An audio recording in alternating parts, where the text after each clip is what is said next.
کہ رسول اللہ صلی اللہ علیہ وسلم نے فرمایا ایک مسلمان کی ہر چیز دوسرے مسلمان پر حرام ہے، اس کا خون اور اس کا مال اور اس کی عزت و آبرو۔ ایک اور جگہ پر آتا ہے کہ نبی صلی اللہ علیہ وسلم نے منا میں صحابہ سے مخاطب ہو کے فرمایا تم جانتے ہو یہ کون سا دن ہے؟ انہوں نے کہا اللہ اور اس کا رسول بہتر جانتے ہیں۔ کیا انہیں نہیں پتا تھا؟ لیکن صحابہ احترام میں ایسا کہہ رہے ہیں۔ تو آپ نے فرمایا یقیناً یہ حرمت والا دن ہے۔ پھر آپ صلی اللہ علیہ وسلم نے پوچھا کیا تم جانتے ہو یہ کون سا مہینہ ہے؟ انہوں نے کہا اللہ اور اس کا رسول بہتر جانتے ہیں۔ تو آپ نے فرمایا یہ حرمت والا مہینہ ہے۔ پھر آپ نے پوچھا تم جانتے ہو یہ کون سا شہر ہے؟ انہوں نے کہا اللہ اور اس کا رسول بہتر جانتے ہیں۔ تو آپ نے فرمایا یہ حرمت والا شہر ہے۔ پھر فرمایا بے شک اللہ نے تمہارے خون، تمہارے مال، تمہاری عزتیں آپس میں تمہارے لیے اسی طرح حرام کی ہیں جس طرح تمہارے اس دن، تمہارے اس مہینے اور تمہارے اس شہر کی حرمت ہے۔ تم اس دن کو محترم سمجھتے ہو، اس مہینے کو محترم سمجھتے ہو، اس جگہ کو محترم سمجھتے ہو، لیکن یاد رکھو مومن کا احترام اس سے بڑھ کے ہے۔ ان احادیث کی روشنی میں اور آپ اپنے دلوں کا جائزہ لیں، کیا واقعی ہم احترام کے اس معیار پر پورے اترتے؟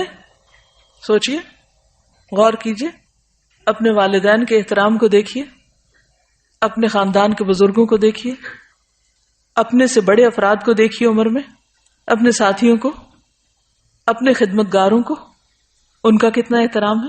کیونکہ انسان تو وہ بھی ہیں، کچھ معلوم نہیں قیامت کے دن ان کا درجہ کہیں بلند ہو اور آپ وہ نیچے بیٹھے ہوں۔ کیا واقعی دین کی یہ روح ہمارے اندر ہے؟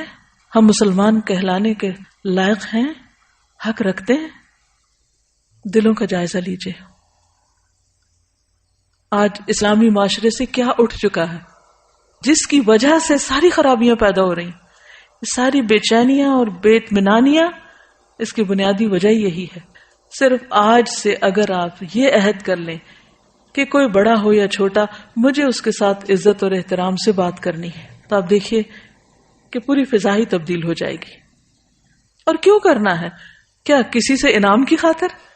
کسی سے کچھ حاصل کرنے کے لیے؟ نہیں۔ کیوں کریں گے ہم احترام کسی کا؟ اچھا یہ بتائیے مجھے، ہم احترام کرتے کیوں نہیں؟ احترام کیوں نہیں کرتے؟ اس کی کیا وجہ ہوتی؟ اس کے پیچھے کیا نفسیات ہوتی؟ تکبر، ایروگنس۔ ہم سمجھتے ہیں ہم اگر کسی کا احترام کریں گے، کسی کے ساتھ ہم عزت سے پیش آئیں گے تو ہم چھوٹے ہو جائیں گے، پھر دوسرے ہمارے سر پہ چڑھ جائیں گے۔ حالانکہ بہت سے اختلافات ہم احترام کی حد کے اندر رہتے ہوئے بھی حل کر سکتے ہیں۔ ضروری تو نہیں کہ کسی بھی کام کو بدتمیزی اور بد اخلاقی سے ہی کیا جائے۔ ہم امن سے، احترام سے، سکون سے، خوشی سے بہت سے معاملات کو حل کر سکتے ہیں، لیکن ہم ایسا کیوں نہیں کرتے؟ کیونکہ وہ اندر کی اصلاح نہیں ہوئی۔ بعض اوقات ہم یہ بھی کرتے ہیں کہ اگر کوئی میری عزت کرے گا تو میں اس کی عزت کروں گی، کنڈیشنل شرط رکھ دیتے ہیں، کیونکہ اس نے نہیں کی لہٰذا مجھ پر بھی فرض عائد نہیں ہوتا۔ اور ایگو، برا گمان، جب ہمارے دل میں کسی کا احترام نہیں ہوتا نا تو رویے میں آتا ہی نہیں۔ جن کے دلوں میں احترام ہوتا ہے کیا وہ نگاہوں سے بھی نہیں چھلک رہا ہوتا؟ وہ چہروں سے جھلک رہا ہوتا ہے، وہ رویوں سے پتہ چل رہا ہوتا ہے، وہ چال ڈھال سے پتہ چل جاتا ہے۔ اس کے لیے کسی خول چڑھانے کی ضرورت ہی نہیں ہوتی۔ تو اصل چیز کیا ہے کہ اس بات کو اللہ کا حکم سمجھ کر اپنے اندر لانے کی کوشش کریں۔ جب وہ اندر آ جائے گی تو باہر خود بخود آ جائے گی۔ یہی دین کا طریقہ ہے، اسی کا نام تزکیہ ہے۔ نبی صلی اللہ علیہ وسلم صرف کتاب کی تعلیم دے کر نہیں چلے گئے، بلکہ آپ نے لوگوں کا تزکیہ کیا۔ تو آئیے دیکھتے ہیں کہ کون کون سی چیز محترم ہے، احترام کیسے کرنا ہے، کسی کی کیا چیز ہم پر حرام ہے جس کو ہم نہیں چھیڑ سکتے، جس سے بچنا ہے۔ تو سب سے پہلے ہے جان کی حرمت۔ ہر انسان کو جینے کا حق ہے، سوائے اس کے کہ اللہ اس کو یہ حق نہ دے۔ قرآن مجید میں قتل مومن کو حرام قرار دیا گیا۔ سورۃ النساء 93 میں فرمایا وَمَن يَقْتُلْ مُؤْمِنًا مُتَعَمِّدًا فَجَزَاؤُهُ جَهَنَّمُ خَالِدًا فِيهَا وَغَضِبَ اللَّهُ عَلَيْهِ وَلَعَنَهُ وَأَعَدَّ لَهُ عَذَابًا عَظِيمًا۔ اور جو کوئی کسی مومن کو قصدن قتل کر ڈالے یعنی جان بوجھ کے قتل کر دے اس کی سزا جہنم ہے جس میں وہ ہمیشہ رہے گا. اس پر اللہ تعالیٰ کا غضب ہے، اللہ تعالیٰ نے اس پر لعنت کی ہے اور اس پر اس کے لیے بہت بڑا عذاب تیار کر رکھا ہے. حدیث میں آتا ہے حضرت ابو ہریرہ رسول اللہ صلی اللہ علیہ وسلم کا یہ فرمان ذکر کر رہے تھے کہ اگر تمام آسمانوں اور زمین والے کسی مومن کے قتل میں شریک ہوں تو اللہ تعالیٰ ان سب کو جہنم میں دھکیل دے گا. یعنی صرف ایک شخص نہیں، اگر ایک کے قتل میں 10 لوگ شریک ہیں تو وہ 10 کے 10، اور اگر سارے آسمان والے اور سارے زمین والے تو وہ سارے کے سارے.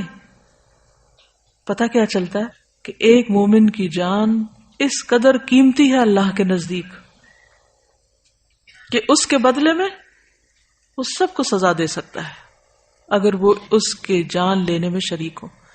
آج آپ دیکھیے کہ ہمارے معاشرے میں کتنی چھوٹی چھوٹی باتوں پر قتل ہو جاتے ہیں. مثلا جائیداد، خاندانی دشمنیاں، چھوٹی سی بات سے غصے میں فلیئر اپ ہو جانا، اور شک کی بنیاد پر کھیل میں ہار جیت پر قتل ہو رہا ہے، غیرت کے نام پر، بعضوں کو صرف شک کی بنیاد پر، گمان کی بنیاد پر، تعصبات کی بنیاد پر، مذہبی بنیادوں پر، حسد کی وجہ سے. کسی دن کا کوئی اخبار اٹھا لے بغیر کسی امتیاز کے، کوئی اخبار کسی بھی دن کا قتل کی خبر سے خالی نہ ہوگا. اور وہ بتا رہی ہے کہ میاں بیوی میں جھگڑا ہوا، بیوی نے 6 ماہ کی بچی کو چھت سے اٹھا کے پھینک دیا. ان گنت کہانیاں ہیں قتل کی، حالانکہ اللہ کے نزدیک اتنا بڑا جرم، اور پھر خصوصاً بے گناہ کا قتل. رسول اللہ صلی اللہ علیہ وسلم ایک خطبے میں فرما رہے تھے، امید ہے کہ ہر ایک گناہ اللہ تعالیٰ معاف فرما دے گا سوائے اس شخص کے جو کسی مومن کو جان بوجھ کر قتل کرے، جو کسی مومن کو جان بوجھ کر قتل کر دے، یا جو شخص کفر کی حالت میں مرے. اور قیامت کے دن سب سے زیادہ مفلس وہ شخص ہوگا کہ جو بہت سی نیکیاں لے کر آئے گا لیکن اس کے ساتھ ساتھ اس نے کسی کو گالی دی ہوگی، کسی پہ تہمت لگائی ہوگی، کسی کا مال کھایا ہوگا، کسی کا خون بہایا ہوگا، کسی کو مارا ہوگا. سب لوگوں کو اس آدمی کی نیکیاں دے دی جائیں گی، اور اگر اس کی نیکیاں ان کے حقوق کی ادائیگی سے پہلے ختم ہو گئیں تو ان لوگوں کے گناہ بھی اس آدمی پہ ڈال دیے جائیں گے، پھر اس کو جہنم میں ڈال دیا جائے گا. وہ صرف اپنے گناہوں کی سزا نہیں بھگتے گا بلکہ اس کے ساتھ ساتھ باقی سب کے گناہوں کی سزا بھی بھگتے گا جن پر اس نے دنیا میں ظلم کیا تھا. حدیث میں آتا ہے نبی صلی اللہ علیہ وسلم نے فرمایا، اس ذات کی قسم جس کے قبضے میں میری جان ہے، مومن کا قتل کرنا اللہ کے نزدیک تمام دنیا کے تباہ ہونے سے زیادہ ہے. سوچئے اس بات کو، یعنی تمام دنیا کا زوال، تمام دنیا کا ختم ہو جانا. اللہ نے دنیا میں کیا کچھ بنایا ہوا، سمندر ہے، پہاڑ ہیں، دریا، درخت، طرح طرح کے پھل، بے شمار نعمتیں، آپ گن نہیں سکتے دنیا میں جو کچھ ہے. لیکن اللہ نے یہ سب کچھ کس کے لیے بنایا؟ انسان کے لیے بنایا. اور اگر انسان کو کوئی ختم کر دے تو باقی چیزوں کی کیا ویلیو ہے؟ کچھ بھی تو نہیں. لہذا پوری دنیا کا زوال ایک طرف اور مومن کا قتل ایک طرف، اتنا سنگین اور بڑا جرم. قتل کرنا تو جرم ہے ہی، مسلمان بھائی پر اسلحہ لہرانا بھی منع ہے. حدیث میں آتا ہے رسول اللہ صلی اللہ علیہ وسلم نے فرمایا، جب مسلمان اپنے بھائی پر اسلحہ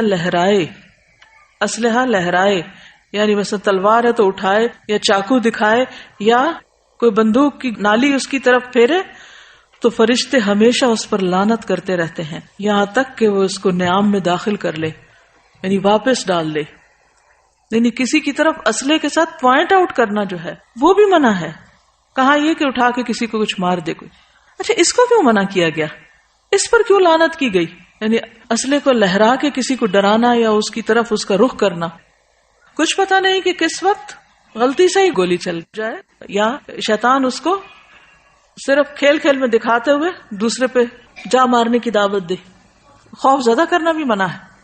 میں جانتی ہوں ایک ایسی ماں کو جس کا تڑپ تڑپ کر برا حال تھا، اور اس کی وجہ صرف یہی تھی کہ دوست اکٹھے تھے، ان کے پاس اسلحہ تھا، اور وہ صرف جوک کر رہے تھے، اور اسی میں گولی چل گئی اور بچہ فوت ہو گیا. اور اس ماں کو کسی پل کسی پہلو قرار نہیں آ رہا تھا کہ یہ کیا ہو گیا. وہ جانے والا تو چلا گیا، لیکن لواحقین پیچھے جتنا تڑپتے ہیں اس تکلیف کا بھی آپ اندازہ کیجئے. اور اس میں انٹینشن نہیں تھی، قتل خطا تھا، لیکن کیا تھا؟ اس حدیث سے لا علمی کہ مذاق میں بھی یا کسی بھی طرح آپ لہراؤ بھی نہیں، نکال کے کسی کو ڈراؤ بھی نہیں.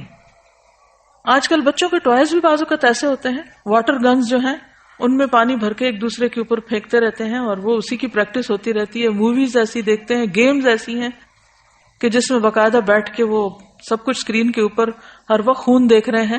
تو آپ دیکھیے کہ جب اتنا کرائم دیکھا جاتا ہے تو پھر ذہن مسخ ہو کے رہ جاتے ہیں، اور پھر ان کرائمز کو کرتے وقت جھجک ہی نہیں ہوتی، حیا ہی نہیں ہوتا، کوئی خوف ہی نہیں ہوتا. بعض اوقات مائیں بچوں کی طرف جو بھی چیز ہاتھ میں ہوتی، چوری ہو، کینچی ہو، چمٹا ہو، کچھ ہو، کوئی سلائی ہو، اس سے بھی وار کرتی رہتی، اور بعضوں کو چھٹ بھی جاتا ہے، تو اس سے بھی بچنا چاہیے. ابن عباس سے روایت ہے کہ نبی صلی اللہ علیہ وسلم نے فرمایا، لوگوں میں سب سے زیادہ مبغوض اللہ کے ہاں 3 لوگ ہیں، سخت ناپسندیدہ.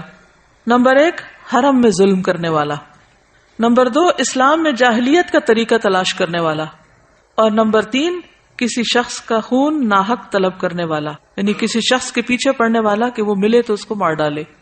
ایسا شخص جو صرف تلاش ہی کر رہا ہو، بات کرتا ہے ٹارگٹ کلنگ، یعنی کچھ لوگوں نے اس کو ایک مذاق بنایا ہوا ہے یا ایک کھیل بنایا ہوا ہے، یا کچھ لوگوں کو اپنے ٹارگٹ پہ رکھا ہوتا ہے کہ فلاں فلاں کو مار ڈالنا ہے، اور اس کے لیے وہ راستے تلاش کرتے رہتے ہیں.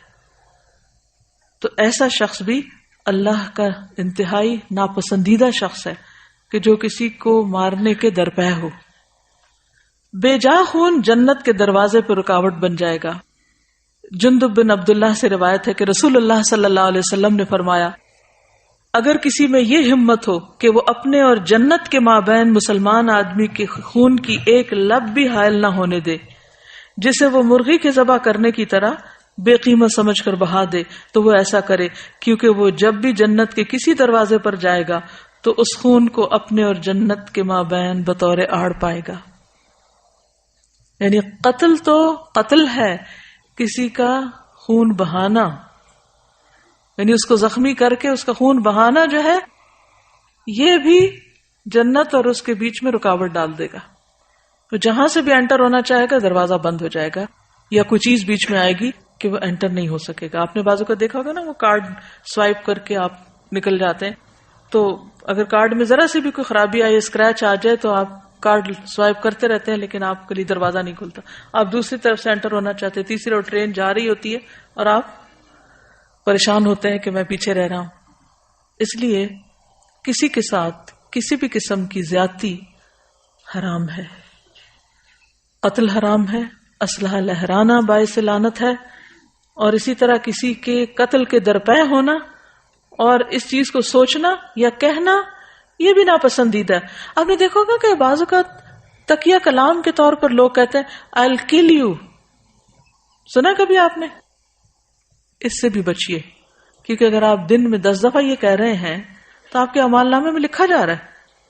اور بعض لفظ ہم جب بار بار بولتے ہیں تو کیا ہوتا ہے، لاشعور میں چلے جاتے ہیں، اور پھر بعض اوقات انسان اچانک ایسی کوئی غلطی کر بیٹھتا ہے کہ جس کا وہ سوچتا نہیں ہے، اس نے سوچا نہیں ہوتا، لیکن اسے وہ بھول چکا ہوتا ہے کہہ کے کہ میں یہ کہتا رہا ہوں.